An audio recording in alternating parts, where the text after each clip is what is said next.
कर लोगे। क्या दिया है? For the plane electromagnetic wave given by this and this, E बराबर E naught sine omega t minus k x and B बराबर B naught sine omega t minus k x. The ratio of average electric energy density to average magnetic energy density, दोनों यहाँ पर होते हैं 1:. Next, the amplitude of magnetic field in an electromagnetic wave propagating along the y-axis is this. B not दिया है। आपसे क्या पूछा? the maximum value of electric field in the electromagnetic wave is. ठीक है, बताओ the maximum value of electric field E not upon में B not बराबर C।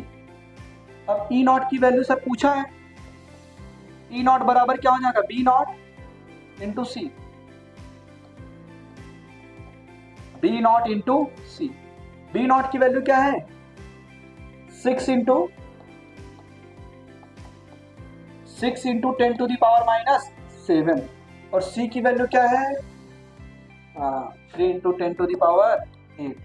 सर ये तो बचपन से पढ़ते चले आ रहे हैं ना।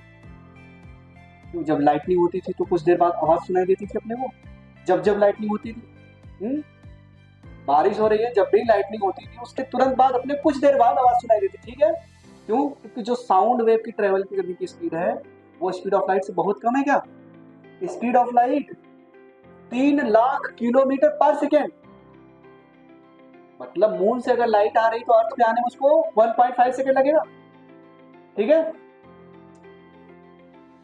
और साउंड को जाने में तो सर मीडियम चाहिए उसके लिए, साउंड वेव को मीडियम चाहिए, तो साउंड वेव ट्रेवल ही नहीं कर पाएंगे। ठीक है, तो क्या करोगे? 6 into 3 18, 18 into 10 to the power 8, 10 to the power minus 7, तो क्या आ जाएगा? 180 वोल्ट पर मीटर। ये ऑप्शन आएगा। ठीक है।